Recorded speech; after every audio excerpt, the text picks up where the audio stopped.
তাৰমানে কি হ'ল মানে চেকখন মোৰ নামত দি দিলে।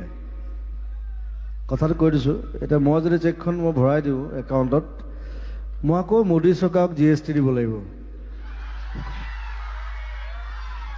যদি চেকখন মোৰ ফাউণ্ডেশ্যন নামত দিয়ে মই দিব নালাগে, সেইকাৰণে চেকখন সলাই ল'ম। এনে কিয় দিম? ৱৰ্কছ ইংলিছত এটা কথা আছে, সদায় পইচাৰ কাৰণে খালি বেয়া কাম কৰিব নাপায়। ভাল কাম কৰক, পইচা উপাৰ্জন কৰক, কাম কৰক, মানুহ উইল কাম, মানুহ will run to you. That's the thing. পইচাত দৌৰিব পিছত যদি ভালকৈ কাম কৰে। মই চবকে এইটো কথাই কওঁ, আৰু চবেই ভাল কাম কৰক, পইচা উপাৰ্জন কৰক, ধনী হওক, চবেই মাৰ্চিডিজ চলাওক, BMW চলাওক।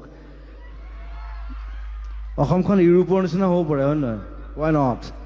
আমাৰ চব আছে, আমাৰ চাহ আছে, তেল আছে, কয়লা আছে, ধনী মানুহ আছে, খালি আমি কৰা নাই সেই ধৰণে। আমাৰ কাল্টিভেশ্যন আছে, আমাৰ খেতি আছে, পথাৰ আছে, গুটি এটা সিঁচি দিলেই গছজোপা গজি যায়।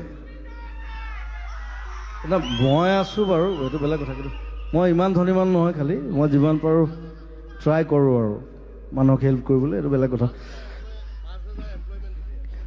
5,000 এমপ্লয়মেণ্ট দিছে বুলি কৈছে, দ্যাটছ এ গ্ৰেট থিং। চ' সেই ধৰণে প্ৰগ্ৰেছিভ কাম যদি হয়, আমি বহুত কাম কৰিব পাৰিম। আৰু আমি আছোঁ